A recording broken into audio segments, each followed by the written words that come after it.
I think that all stories have value, all stories are worthwhile, but there's only a limited number of stories that people will pay money to watch. So discerning that difference, I think, is what makes a producer.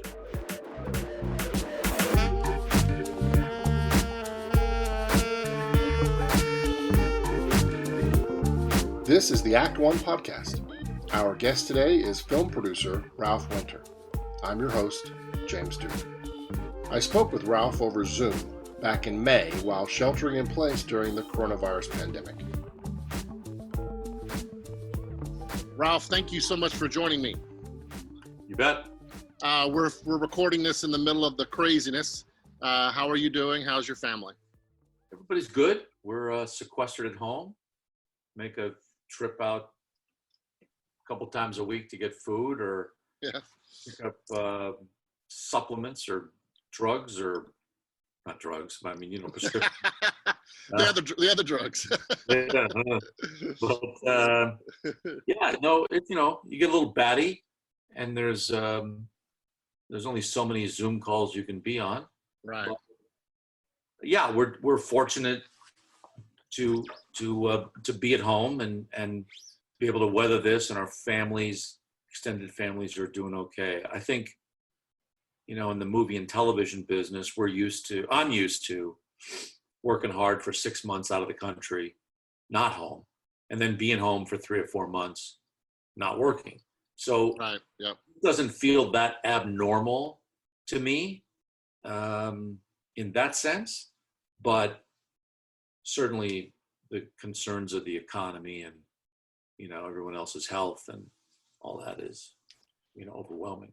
So we were talking, you were working on a project, and when all this kind of went down, you're in the middle of something. You were prepping something?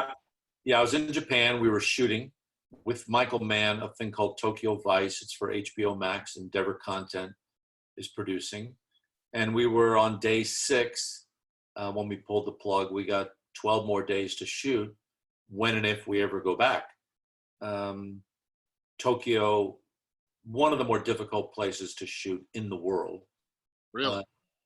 Well, it's just not just a different culture. They just think differently about everything. And so we didn't feel uncomfortable there. It was really the nuttiness in the US that made our crew want to come home, because their families were concerned and didn't know what was happening. And they were right. I mean, it's turned out to be the epicenter and all of that. So, we shut down, I think, on Saturday, the 14th of March. We went in the office on Sunday to get flights out for people and tell everyone. And then I came home on the 17th, on St. Patrick's Day. What is the, mobilizing? I don't know how big of a shoot that was for you, but what is it like having to, because you obviously experienced a lot in production over the years. What's it like all of a sudden having to spin and turn on a dime and shut things down so quickly and move things so quickly? Have you done anything like that before? Have you ever had to do something like that before? Oh, sure. We the 94 earthquake, we were 3 weeks from shooting and had to turn that around and only lost a week getting back up and running. I think part of that is how we build the infrastructure. We build an infrastructure that is flexible. Certainly working with someone like Michael Mann, we sort of built a healthy infrastructure to deal with him and to provide what he needs. So that actually came in good stead, because we could mobilize people pretty quickly. And movie and television shoots are very hierarchical in terms of the sort of authority and distribution of decision making, and so it can happen pretty quick. And digital and all that. So it always takes time to answer people's questions and do all that, but we got people on planes pretty quickly and got people out of there, so it wasn't too bad. For those people who may be listening to this and they're going, what does Ralph do on these big projects? Right? Don't you love that question, Ralph? What do you do? But what do you do? What my wife asks me all the time. What do you do? What is wrong? Why do people pay you to do this? Well, look, at a high level, someone's got to be the sort of leader, carry the flag, plant the flag, take the team over the goal line, any of those analogies. Somebody has to be that person. And I think more than you would imagine, a lot of times production needs people to will it into reality. Even though the budget's there, there's so many reasons to stop. There's so many reasons not to go forward. There's so many obstacles and questions. I remember a quote, I think it was Colin Powell, that said, if you got 90% of the information, making a decision is no problem. Anybody can do that. When you got 60% of the information and making a decision, that's leadership. So that's generally what it takes. It is helpful to know, hey, we've been in this place. I know that we don't have all the locations yet. We don't have this not laid down. This isn't nailed down. This actor, this cast, this piece, this prep. But, after a while, you can sort of feel or smell, a sense that you're going to make it or not. So at a high level, that's what it's about. It's providing, leadership to figure out some of these things. I get called to work on stuff that is complex because I've got that experience. And so I'm very fortunate to do what I do. And it's about making it work. I usually get the impossible things. How did we do a 10-episode series in Japan with Michael Mann on a TNT budget? Not easily, but we figured it out. So it's everything you can imagine, from sort of pulling together sources to organizing people to providing a sense of confidence and calm to make the right kind of decisions that keep the ball moving forward, knowing that the studio pays your salary, so you have to service their needs, but you also have to service the creative needs of what the property is and who the director is, because otherwise you won't get hired again. So you're always on a teeter-totter trying to figure out, what's the best decision to make, and generally you always default to what's best for the picture. You can fight for that. And generally the studio or the director will understand. Deciding to shut down in Japan was not a widely admired decision on the creative side, on my producing and directing side. But I said to these guys, if I was Endeavor Content, I would shut down. Otherwise you're going to be on the wrong side of history. And that turned out to be the right decision. But again, that was a 60% decision. It wasn't obvious. We could have kept going, but I think we made the right decision. So yeah, I mean, I'm fortunate at this stage in my career to do that. I mean, it's come from, lots of little steps along the way to make those decisions.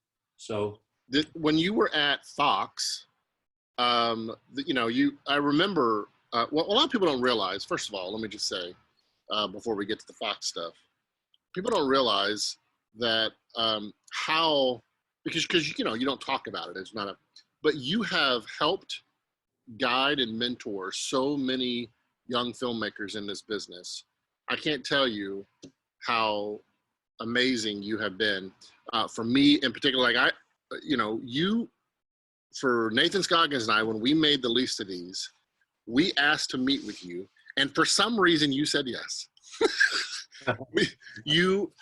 We wanted to know if we could make this little script. Our question was, is it possible to make this film for, it was like for $1 million.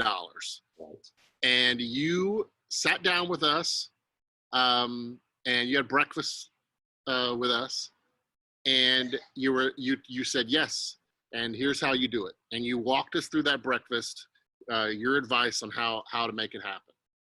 And you've done that for countless people. And you even let us hang out with you and work out of your office at Fox when you were there, when we were prepping that film. So I still am so grateful for you for that. And I remember that time so vividly. And I remember one of the things that your reputation was around town was you were the guy that could get it done. Like that was kind of, was that, I mean, I think that was Rothman. Was Rothman over Fox at that time? I can't Yeah, remember. Yeah, that was Mechanic when I started Mechanic. Yeah. over, because Mechanic got fired just before X-Men came out. Yeah. And so you'd get called up to bat if there were issues on productions. What how did you develop that skill? What is that skill that you find yourself being called in to figure out how to shoot this Tokyo Vice show on a TNT budget, how to do these big budget films and get them in on budget, on time? What would you attribute to how you have developed those skills that's kind of become your reputation? Well, there's a lot of people out there that do this, and I don't think it's rocket science. I think at a very basic level, it's, being a person who does what they say they're going to do, and you figure it out. There's so many people that are fake that say they can do it and can't deliver. And once you deliver for somebody, they remember that and talk about it. So from an early start at Paramount years ago, it was all about, even when I was in post-production, who's reliable enough to be sure that this pilot gets delivered to New York on time? And some of that, you've got to go the extra mile to do it, even though everybody should be doing their job. So I always remember the story that when I was at Paramount, delivering these pilots at TV season, I was in post-production, I was an executive, and getting these pilots ready and delivered by 7 a.m. in New York. We had a service that if we delivered the pilot by LA, it was guaranteed delivered 7 a.m. in New York with a signature. So I was just sort of geeky enough that when my stuff had to be there, I would get up at 3 a.m. and check with the service to see where they were in the process. Where's the driver? Has he signed yet? Has he delivered? Because I didn't want that phone call to come to say, you screwed up. And sure enough, one day that phone call came, the president of the studio, like melting the phone line. Where's the project you told me? And then where is it? And I said, have you looked at your front door, sir? Because it's right there. It was signed for at 6:45. What are you talking about? And he walks out there and he gets it. He goes, oh, okay. Thanks. Click. I mean, I shouldn't have had 3. I shouldn't have to do that. People should follow through on what they say they're going to do, but a lot of people don't. And so by sort of going that extra step to be sure that you're going to be recognized as where the buck stops, that's part of it. So, filmmaking is not rocket science. It's pretty straightforward. It's not really complex. And it's being straight, being honest with people. I tell Michael Mann the truth. I don't sugarcoat anything, and I'm not afraid to tell him that he's over budget or he's late or he's too expensive. Yeah. And there's a way to do that. Right. And he appreciates it. We have a relationship where he's like, you're the only one who comes and tells me the truth, and you don't lie to me. So it works. The why? Simple stuff. You've probably heard this. I mean, I wonder why is that seen as maybe more rare than it should be? Is it because you probably heard this. This town is run on fear. Everyone's worried about being replaced or the next person coming up or whatever. And so I think sometimes it's attributed to that. Maybe, I don't know. But why is it seen to be somewhat rare to be a person that's just going to call it like it is sometimes? Well, you don't necessarily advance in your career to do that. I think I've hit some roadblocks by being blunt. I hit roadblocks at Fox by being blunt with Tom Rothman because I think he was wrong. and we've since kissed and made up, but still, I told him what, you know, what I think was the truth of the situation, and he just didn't want to hear it. So it doesn't necessarily help you. It doesn't make you advance. You advance by, you know, servicing people upward and not necessarily servicing, you know, your crew. But I sleep at night. I don't regret many things. I maybe regret working on Left Behind, but I don't regret many things. And it's, you know, it's old fashioned to sort of, you know, move forward like that. And everybody's ambitious. Everybody wants what everyone sees in People Magazine and Entertainment Tonight. But I think you got to do the hard work. It takes time, and it builds something slower and better. But everybody wants to grab for the lottery ticket and the brass ring and make it happen faster. So, and this is something I love about you, because we've talked about this in the past. You've always kind of had that kind of Midwestern work ethic that you've kind of brought into this, that it's not like you've said it multiple times, even today, it's not rocket science. no. It's hard work. You've just got to get in there. And I remember you early on, I remember you talking about this, and it really set in with me, which was, hey, don't just know your job, know everybody else's job, and don't let anybody outwork you. And I remember you talking about that, how you weren't going to let people beat you to set. You weren't going to let people have the information before you. Like, I remember you saying all those things before, and it's oftentimes I think a lot of people want to get into this business for exactly what you were saying earlier. It's they you know, they want to get in for the parties and all that kind of stuff. And that's fine, I guess. But the truth of the matter is it's hard work, and you've got to be willing to put the hours in. And that's what I see you doing. And that's what I see why you've been able to accomplish is that, and you've been able to actually do the work. Well, it doesn't always pay off. I mean, you know, you piss people off, and you know, they don't want to hire you, and that's okay. But again, you know, I think the fear issue is really rooted in your sort of self-worth, and the greatest power that you have in Hollywood is the willingness and ability to say no. Yeah. No one says no. Right. When people want me to read their script, I reluctantly do that because I try to talk them out of it. And then I tell them, look, I'm going to tell you the truth. If I can't get to page 11, I'm done. And I'm going to tell you that.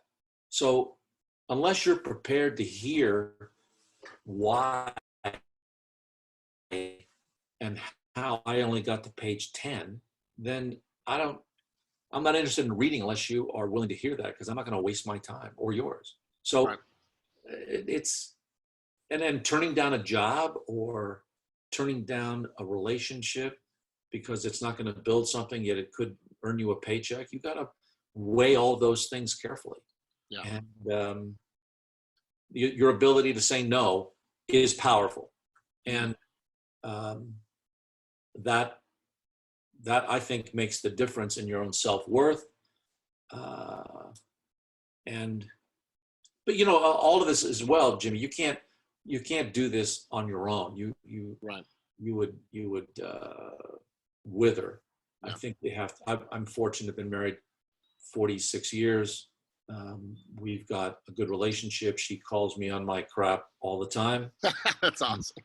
You know, you need somebody that speaks the truth to you as well, and doesn't, you know, I got to take the trash out and clean up just like anybody else. You know, she's clear about that. You know, I don't care if people bring your coffee all the time. You can get your own frickin' coffee, you know. So Yep. Be grounded in that stuff, you know. Who's your for what you are trying to accomplish on set? Oftentimes, who's your best friend in production? Are you spending a lot of time with the line producer? You spend a lot of time with the first AD? Who's the one that you're oftentimes is your person that you're kind of maybe most connected to on a set? Yeah, I mean, Generally these days, I'm working as a line producer and a producer, kind of the creative and the operational, so I can, earn the DGA benefits as well as help be a creative voice with the director.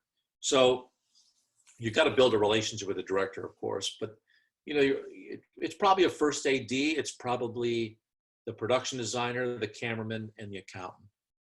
Those are probably the four people that I would spend the most amount of time with. Do you ever find yourself, because you've obviously hired and fired a lot of people, do you ever find yourself in a situation, from a leadership perspective? Have you had instances where you've had to, like, how do you handle relational conflict on a set? Well, that happens all the time. I mean, it's just life. It's the way things are. There's, you can't perfectly cast the team so that everybody loves each other and sings Kumbaya every day. So, I think some experience again in the church and small groups and trying to be a follower is helpful in terms of airing stuff right away, not letting it fester. I'm not afraid to confront people about their crap. And I welcome them doing the same with me.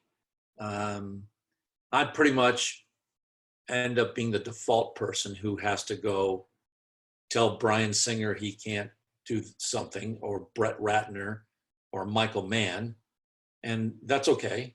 So you can do it with those people. It's not hard to go to the accountant and say, straighten up and drink decaf, That's right. Yeah. Again, probably from experience, but I did this even when I was younger, but age plays a part where you're the sort of older father figure on the set. And it's like, Sure. you don't want to piss off dad, Right. So Right. just stay in line, do your job. You can have Yeah. complaints, okay, but you're going to throw a hissy fit and you'll be off the set. And you Yeah. keep it up and you'll be gone. Yeah. So, we gotta, to me, it's about how we all get to the finish line together. It doesn't matter if the project is successful, but we kill each other in the process. That's not useful. That's not helpful. We all have to get there because we all start out trying to make a good product. We don't know if it's going to be a good product. Yeah. We at least have to take care of each other and get to the finish line together. You've worked under a lot of well-known leaders. There was Eisner at Disney, right? He was when you were doing your Disney films. Katzenberg, yeah. Katzenberg, of course, and then you talked about Rothman and Mechanic. You even worked with Harvey Weinstein. I did, yeah. And I'm curious what you have experienced. Probably not with Harvey, but what you have maybe with, I don't know. What have you seen of great leadership? When you look at great leadership, great decision making, and you think to yourself, see, that's good leadership, and even the reverse, where you were like, you know what, that's bad leadership. Yeah, I think it's pretty straightforward. I think, guys like Tom Rothman are very smart and strategic to meet their goals. And so you got to understand, sometimes you don't appreciate the decision they've made, but you got to understand it in the context of what they're trying to achieve as a head of a studio, or, trying to keep the fans happy or whatever. But certainly the better leaders, you appreciate the fact that they put the work in and they put the time in. What I didn't appreciate about Harvey is he didn't put the time in, and his decisions were capricious. Probably the only time I almost quit a picture was with Harvey because of the stupidity of the decisions, because it was so self-serving and so ill thought out. We were doing Crouching Tiger, the second movie, in New Zealand, and 8 weeks from shooting, Harvey summoned us to Malaysia, where he was shooting Marco Polo. And because he didn't like where the budget was, he wanted us while they were shooting Marco Polo during the day on those stages, he wanted us to come and stop what we were doing in New Zealand and shoot at night on the same stages. Wow. Wow. Impossible. 500 years difference culturally, in terms of the stories we were telling, made no sense operationally.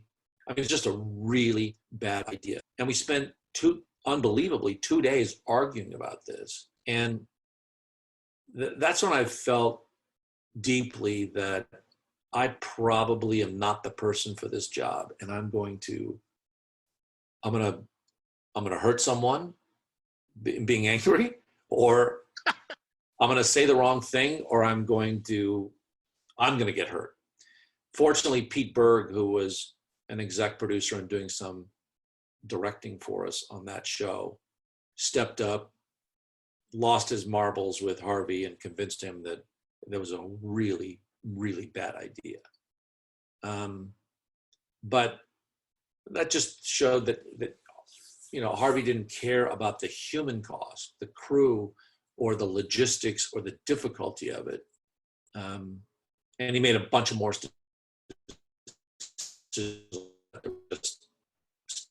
so that was the last, and good riddance. He's not a good human being, and I only interacted with him a couple of times in person, and it's sad, but he's serving out his just reward. Yeah, it's I didn't insane. do any of the sexual things, but just on the production side, he was just not a kind human being at all. Let's talk a little bit about your X-Men years. Although I'm thinking my kids want me to ask you at some point about Hocus Pocus, but there it is. There it is in the background. Oh yeah, there's the background. They're making another one apparently. They're talking about it. Oh yeah, that's what I heard. How did X-Men come to you? Because that ended up being a big chunk of your life for a while there. Yeah, I was doing Mighty Joe Young at Disney for Katzenberg and those guys. No, Katzenberg was gone. That was 97. That was, and Eisner was gone. Who was there? Dick Cook was running the studio. Anyway, making that, and I got a call from Lauren Schuler Donner and from Brian Singer to come meet and talk about it. And I didn't really know much about that comic. I hadn't followed it. My son, was over the moon about it. And of course, now I figured out where all of his allowance went. It went to all these essential Wolverine books and comic books that were lining his room that I didn't really pay attention to. And I turned him down. And they tried to mount it with another producer, and it didn't work. And they came back to me, and the script was different, and I was in a different place. And so yeah, I signed on to do that. Why did you originally turn them down? Just you weren't interested in the property, or? Not really interested. I didn't think they had a good plan. I didn't agree with, the approach, and just really wasn't. It wasn't a slam dunk. When I sort of check off all the kind of criteria for me, it just didn't make a lot of sense. So, but they came back, I think 6 months later, and it was interesting and challenging and problematic, but I liked Bill Mechanic and all those guys, and Tom Rothman was an executive under Bill. And so anyway, the studio part, the creative part, Lauren, it all, and I did some research in the meantime on Wolverine and seeing what that was like. So I love the two things. One is, there's a famous Hollywood story connected to that movie with Hugh Jackman, right? Like Hugh Jackman was not, I can't remember when did he get cast? Because before it was Doug Ray Scott was supposed to play Wolverine, right? And he got held over for Mission Impossible 2. No, no. I was there. I'll tell you what the story is. Okay. You can get it firsthand. So we had a number of actors that we wanted to be in the movie, and we didn't have Wolverine cast by the time we started shooting. We didn't have him when we started shooting. There was no Wolverine. There was no Wolverine. You started shooting? No. Wow. So in July, we had a number of characters. Hugh Jackman wasn't one of them. And Dougray Scott, who's in Mission Impossible 2, was our leading candidate. Like, we had a couple of others. I'd have to go back to lists and find out who they were. But Dougray had been injured in a motorcycle accident with Tom Cruise. So we were nervous about the stunts that we needed to do with Wolverine. If this guy could do it, yeah, I'm fine. Don't worry about it. I can do it. So I talked to him a number of times in Australia, where we were prepping in Toronto. And so I sent our costume designer down to measure him. And I said, when you measure him, I want a picture with his shirt off, because he had broken some ribs. And sure enough, this is mid-August, and we were measuring him for wardrobe and into the deal making. And when I saw the picture, he was still wrapped. He was still wrapped and healing and moving a little. When I interviewed my costume designer, he was a little slow in his movements. So I recommended the studio that we didn't hire him, and they agreed, and we kept looking. And on the third day, we were shooting in the, it's called, what's it called? There's a circular hall where the mutant sort of trial takes place with Xavier and Magneto. Anyway, we were the third day there. That evening, that Wednesday night, we had this actor come in from London, and he read for us a scene with Anna Paquin and a scene with Famke. And while the film was rolling, I remember standing next to Brian saying, we don't even need to develop the film. This is the guy. We should hire him. Don't let him go home. So yeah, we cast him there on the spot. Wow. And I feel like so much of the success of those X-Men films was Hugh. He just, something about him. He's just such a great performer. And that he just seemed to be, whatever destiny type thing you want to talk about in terms of him being cast in that role. Absolutely. But, I think that's right. The franchise was lucky. I think he has more, he's turned, I don't know. I haven't followed Dougray Scott's career since. Would it have been the same? Would he have grown into that position the same way? Possibly. But, like a lot of actors, you forget, talk about longevity. Hugh is a 20-year overnight sensation. He'd been working his ass off as a kid. That's right. As an actor. And he was doing Curly on the West End of London, for Oklahoma. He was doing everything to sort of get attention and work hard. And, he's certainly grown into that role. And I was privileged to do 4 movies with him and watch that happen.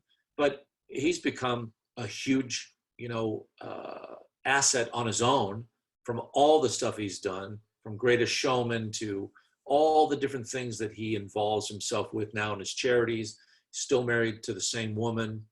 I'll tell you a funny story. When I was doing the 4th movie, we were in Sydney. I was living in a little community called Darlinghurst, and by myself, and having, eating at a restaurant and reading a script. And the server came over and she said, are you working the TV bit? I go, yeah, I'm working on a movie. And who are you working with? I'm doing Wolverine. I'm working with Hugh Jackman. She goes, that's Deborah Lee Furness's husband. Deborah Lee is amazing. And Deborah was a big star in Australia before Hugh was a household name. And so she went on and on about Deborah, how she's amazing. That's awesome. All this stuff. So I went back to the set next day and I told Hugh that story, and he goes, mate, I've been telling you, she's the boss. She's the one that's important.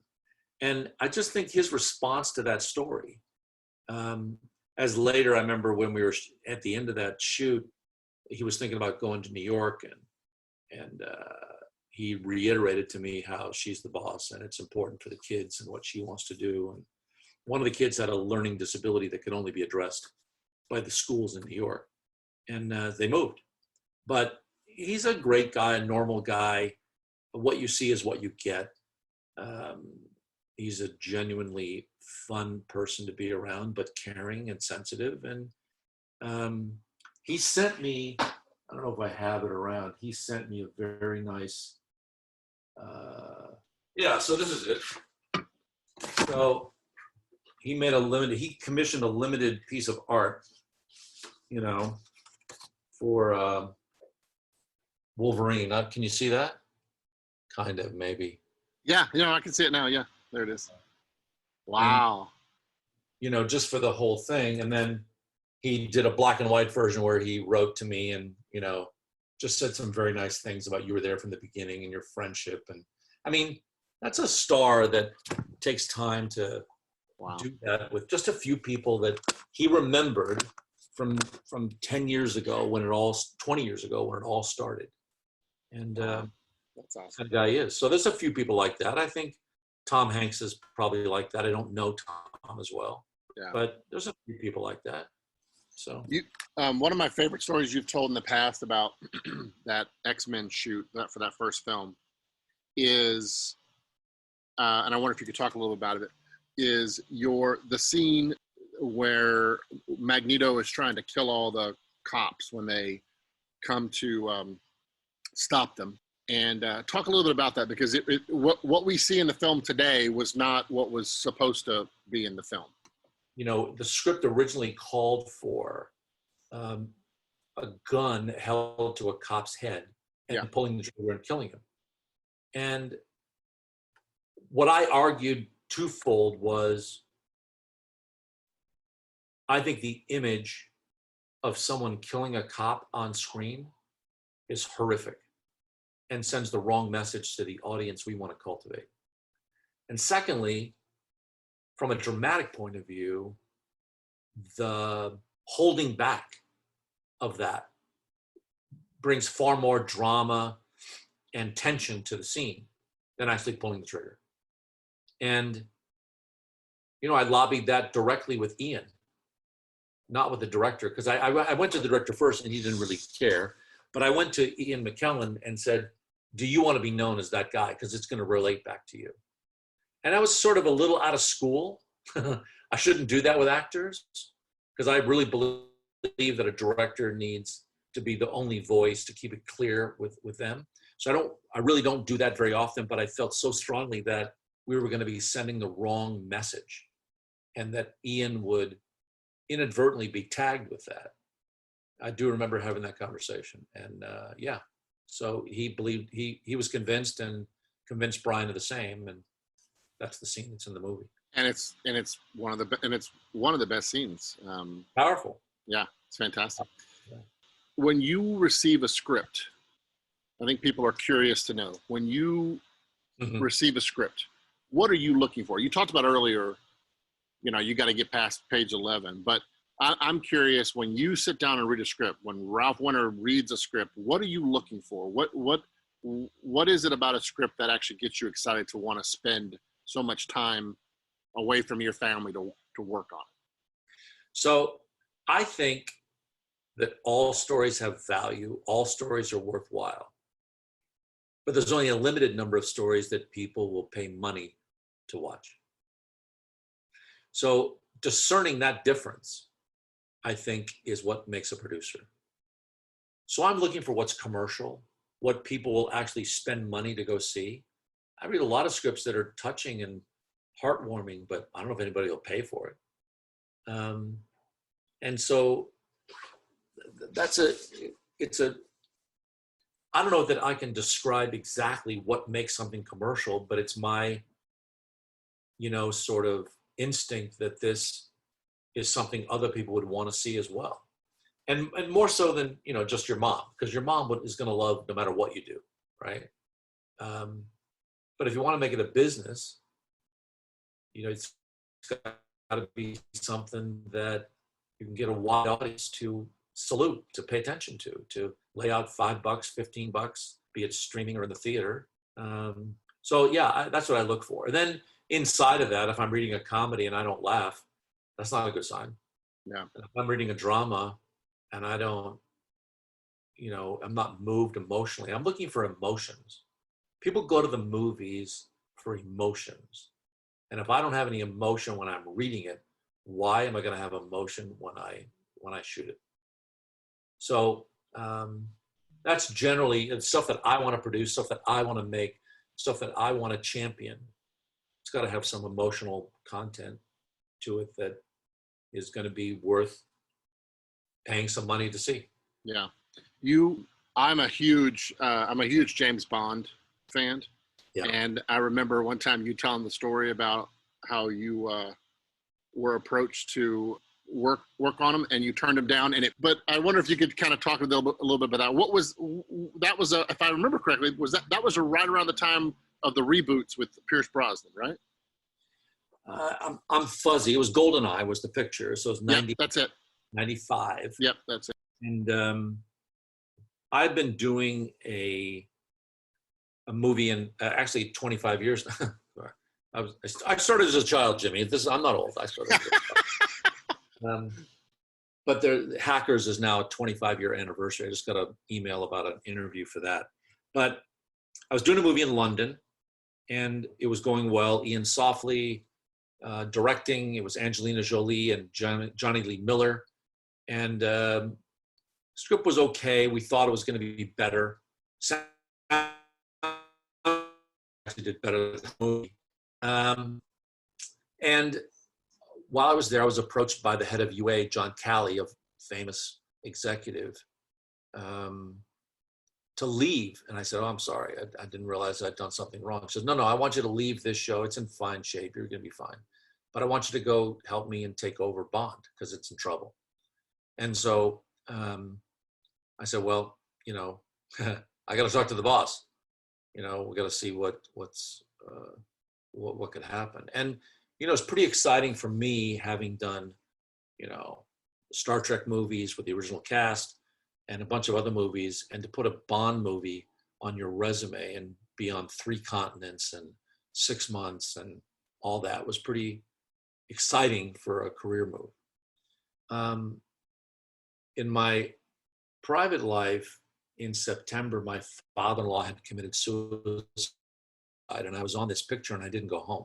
I had the kids with me in New York, and I sent the kids back, and I had a strong faith community around that took care of my wife. But I really underestimated the impact for her of the suicide of her father. And so I flew her to New York and I flew back from London, and we had that conversation, and I began to fully realize the impact of my decisions as well as the impact of that event in her life. And, it was that sort of never forget conversation that, I could take the job if I wanted to, but being away for an additional 6 months, I'd be coming home to a different address where, the family would it just wasn't going to last. So I went back to John Calley and told him, no, I couldn't do the job. And he said, well, is the job, I don't understand. Is it too hard? And I go, no, I'm choosing my family. I can't do that. And it pains me, but I just can't do it. And I made a commitment to my wife at that point that I would not leave the country out of town until the kids were out of high school. So that, and so John Calley did not understand, never spoke to me again. Wow, really? I finished off the job, which was good and it was okay. And then I came back to 6 months of unemployment because, there's just in Glendale where I live, there's not a lot of movies and television shows that shoot. Right. It was a good testing. It was a good thing of, have I done the right thing? I made the right choice, I think, but how are you going to take care of us? What's here for the family? What do we do? Run the accounts down to zero, all that. And then, out of the blue, it was 6 months or so, I got a call to work on a TV show in the Valley, sleep in my bed every night. And the TV show was with, Steven Spielberg. So for 2 years, I worked every day with Steven Spielberg, got into the DGA with him, directed an episode because of him. And so I feel like God was honoring the decision that I submitted myself to that. Yep. It wasn't easy at the time. A lot of my friends thought I made a mistake. Yeah. And, over the length of time, it doesn't matter. Yeah. It was the right decision because I still, have kids that want to call me and talk to me. Yeah. And the reason why I wanted you to tell this story, Ralph, is because one of the things that I feel like we don't talk enough about as people of faith in this business is the idea of counting the cost of this business. Oh, yeah. And the toll that it takes on families. Yeah. The toll and look, all families have problems, all families go through stuff, but how you respond to difficult times, we're supposed to be, different. That's actually what we're supposed to be different. There's supposed to be something different about us. Yeah. And the fact that in that moment you saw what was happening and made a shift and a change that cost you short term, but paid off in dividends long term with what really matters. Like, to me, we have to do a better job at being different. And that doesn't mean making evangelistic films. That somehow that's translated into our art has to be different. I guess it can be, but I don't think that's the message. The message is the gospel's supposed to change you. You're supposed to be different, right? Yeah, right. That's exactly right. And it's how we treat crew. It's how we treat people around us. That's what you're known for, not necessarily the product that you were involved in. Unless you're the sort of auteur that is the writer, director, producer, actor, cinematographer, star, then you're Michael Mann. But, those are few and far between. And I think that it is about how we treat people. That is how we should distinguish ourselves. And it's also I think it relates as well to the materials we choose. And I just don't know that movies and television are the best evangelistic approach. I don't buy it. So at any rate, I do think there's a cost to also telling the truth. I've been fired on a number of projects, and you pay the price. Yep. You tell the truth, and I told the truth on the Wolverine movie with Tom Rothman. I never worked there again. Haven't worked at Fox ever again. Yep. I told the truth on a TV pilot I did for Netflix and Skydance, and never worked there.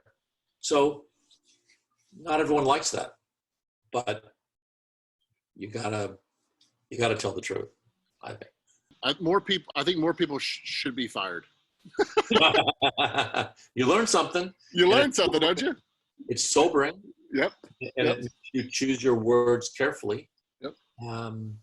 And you find out who are your friends and who aren't your friends.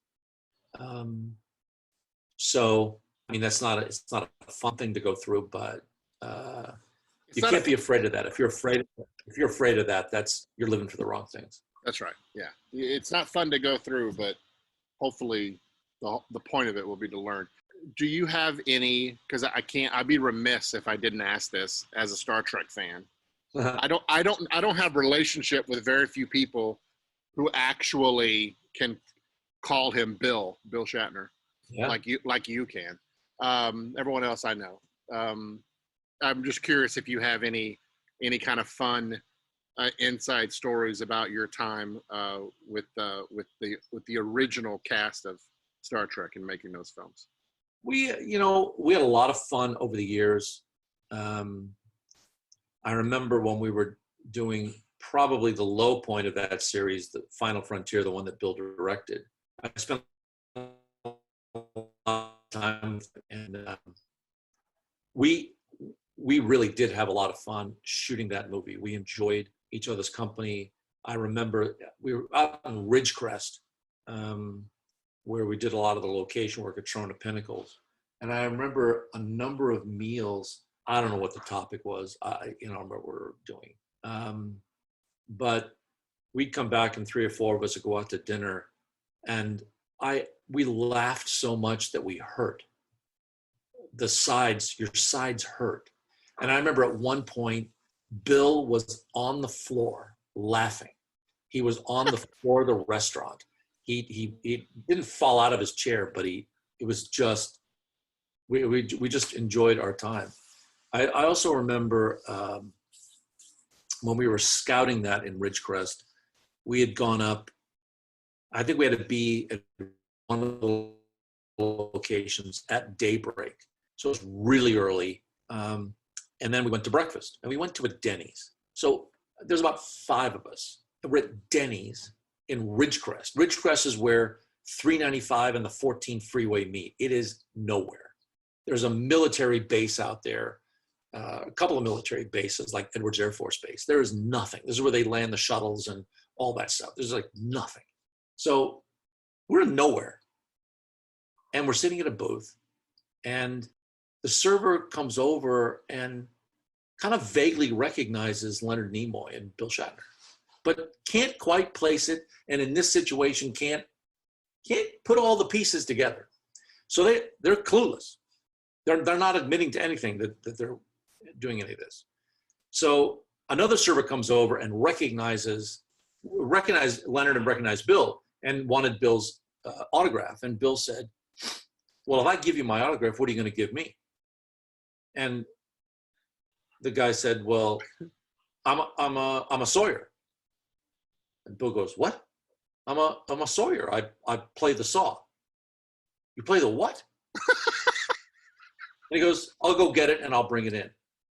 So he goes out to his truck and brings in, a Craftsman 32 teeth per inch, 4-inch handsaw and a boom box, and plugs it in, and with a bow, like a violin bow, puts the saw between his knees and bends it, and then by changing the tension on the saw, plays the saw with the bow to Cats.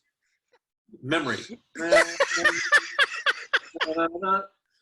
I'm in a restaurant at Denny's with Bill Shatner and Leonard Nimoy, and there's a guy with a bow and a saw. And it was like, I didn't have a camera. I should have taken a picture because it was. That's amazing. That's laughed for years after that. Who knew? I had no idea. I had no idea you could play the saw. That's amazing. Well, you can in Ridgecrest. And in Ridgecrest. Oh man, I'm curious if you have any thoughts about the future of the business coming out of this pandemic. We're recording this while we're all still sheltering in place, and it looks like California is going to start to open up, but production is tricky. I remember somebody was just telling me they were on a call, and one of the things that is being considered, PAs will be responsible for wiping down all the sets at the beginning and end of every day. And I was thinking, boy, that is a terrible idea. What is, you and I were kind of chatting even a little bit before we got started here, kind of looking at, none of us really know, but what's your guess in terms of what's it going to look like in the short term, getting things back up into production? I think there's 2 issues in the short term that have to be solved before we go back to work. One is insurance. What level of risk are the studios, financiers willing to take? And then I think the second is what level of risk is the actors willing to take? Because everyone else behind the camera can protect themselves, or we think we can protect ourselves at the moment with masks and social distancing and less people on set. But actors, who's going to work with Tom Hanks for 10 hours and be sure that they're going to be safe?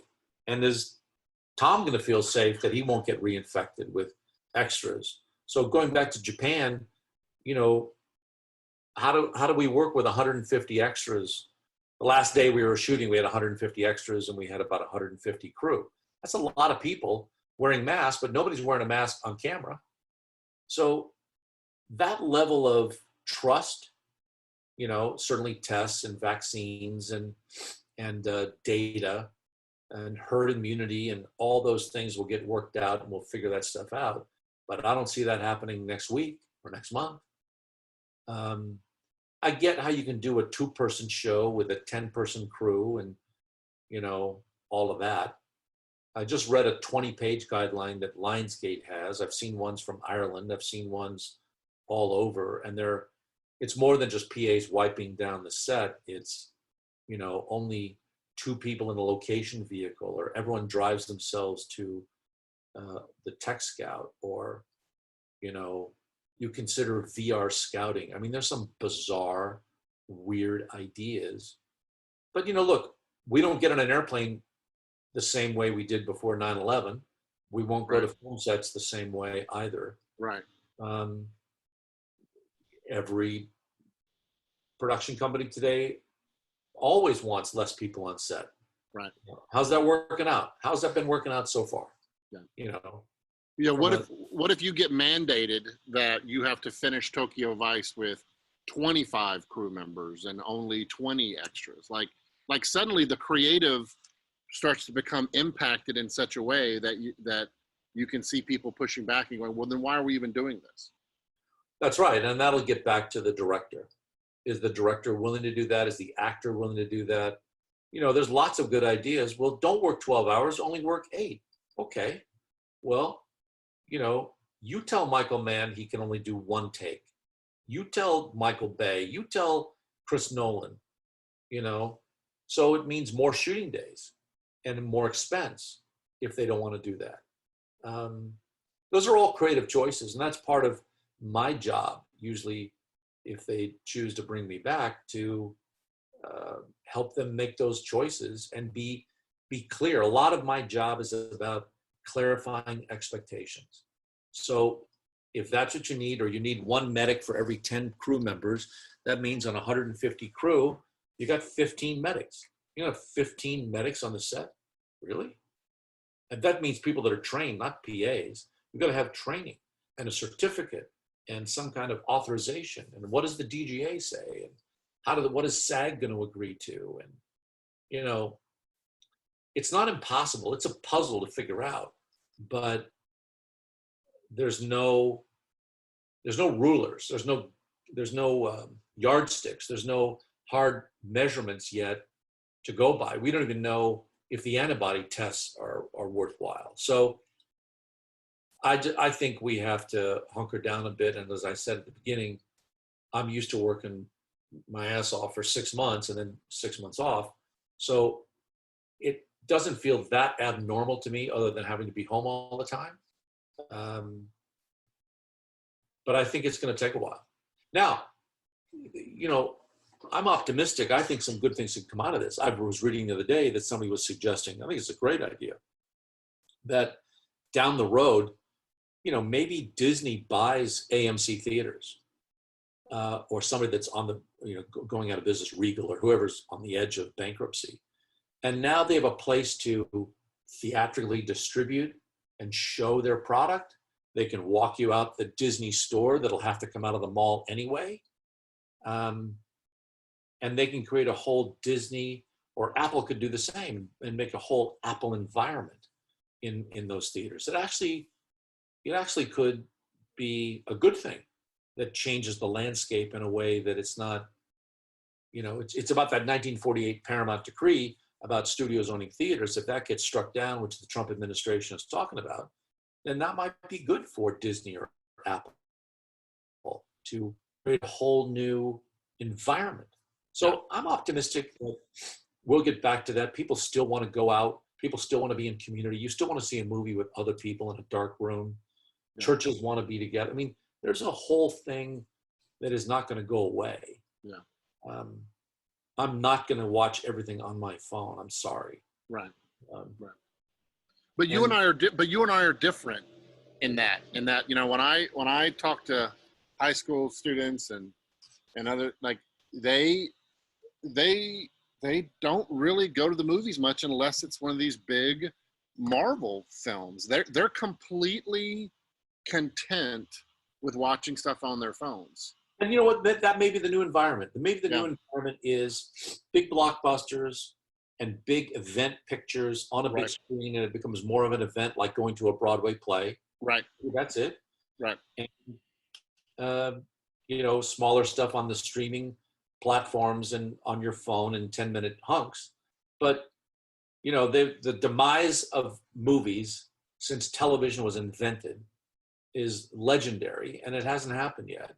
And even Broadway was projected to fall apart. Yep. And Broadway, until the pandemic, was having a banner years. Yep. So, I think I honestly, in looking at this, I think that's actually the best model going forward is Broadway. I think you're looking at fewer theaters showing fewer films, but the ones that they show are the big ones that draw in mass amount of people to those particular shows, those particular films. if anything that's happening now, it's stuff that we thought would take 5 years to happen is taking 5 weeks. Right. That's right. So, we've known that big movies are the only ones that are going to demand and be able to hold your attention in theaters. Right. And now that may be forced on us. Yeah. Maybe that's not a bad thing. Yeah. So, look, there's still, we're, as human beings, we want storytelling. We love to tell stories. We love to, that's the way we train our youth, around stories, around the campfires, where you can learn about hunting without being actually endangered and have to go out and fight a mountain lion. You can hear about it around the campfire and stories and learn about it. And that's how we've been teaching, our youth for, millennia. I don't think it'll change. I think it'll take new forms. Movies aren't going to go away. People still love the journey of the hero in 2 hours, and that form's going to stay. New forms will open up. The pile gets smaller, but it's not going to go away.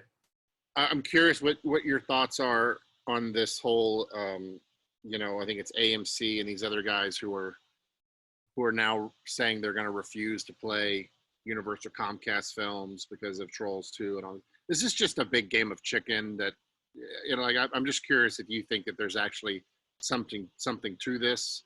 No, I think it is a game of chicken, and I think it's a position they're taking, and they'll see until Universal has some product that the theaters want, Fast and Furious 11, until Right. they get something that they want, the new Taylor Swift movie or something that, they can't live without, then they'll change their mind.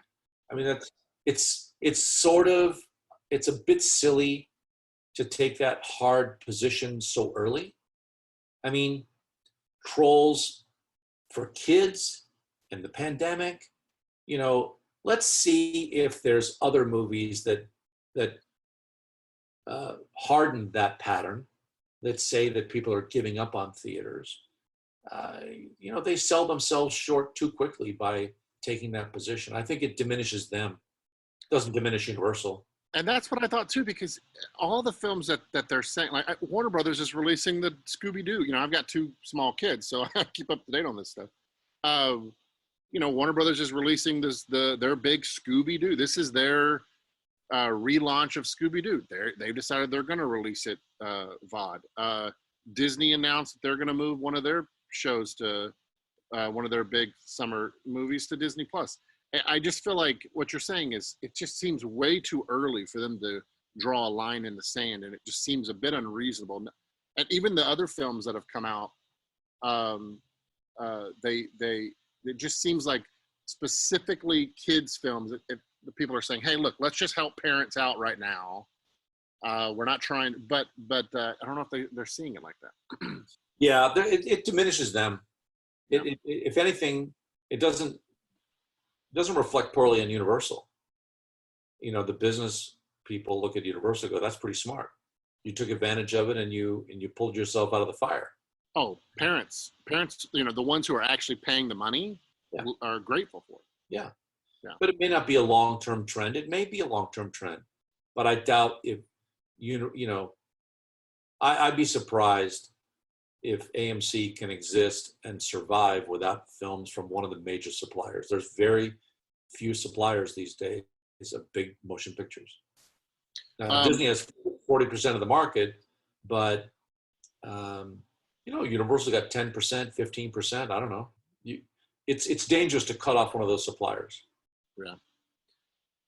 Any thoughts on the Academy changing their mind on films played in theaters?